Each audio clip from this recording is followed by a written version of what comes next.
নমস্কার সকল দর্শক বন্ধুদের আরও একটা নতুন ভিডিওতে অনেক অনেক স্বাগত। আপনাদের আমি আবারও আজকে সেই জাম গাছটার ভিডিও নিয়ে আসলাম। এটা হচ্ছে এই গাছের আর একটা থোকা। এই থোকাতেও অনেকগুলো জাম কিন্তু একসঙ্গে ধরেছে। আশা করি আপনারা দেখে বুঝতে পারছেন। এই দেখুন কত সুন্দর জামগুলো কিন্তু গাছে ধরেছে এবং পেকে জামগুলো কিন্তু অলরেডি ফেটেও গেছে। এই হচ্ছে আপনাদের থাইল্যান্ডের জাম। এটা আকারে একটু বড় বড় সাইজের হয়, মোটামুটি খুব সুন্দর দেখতে এবং স্বাদও খুব ভালো। সাধারণ জামের তুলনায় অনেক বেশি মিষ্টি এবং এতে শ্বাসের পরিমাণও অনেকটাই। তো সেই কারণে আমি আপনাদের বলবো অবশ্যই ছাদ বাগানে এই জাতীয় গাছ লাগান। খুব সামান্য পরিচর্যায় এই গাছ আপনারা ছাদে করতে পারবেন এবং প্রচুর পরিমাণে ফলন কিন্তু ধরাতে পারবেন।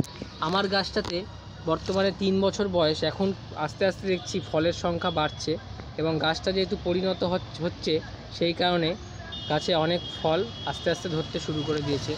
এই পাশে যখন আমি প্লাস্টিক লাগিয়ে রেখেছি আরও একটা আছে। এর আগেও আমি অনেক কিছু ফল এই গাছ থেকে পেরে নিয়েছি। মোটামুটি দিন 15 ধরেই গাছ থেকে অল্প অল্প করে ফল আমি তুলে নিচ্ছি এবং বেশ কিছু জাম কিন্তু গাছটাতে ধরেছে।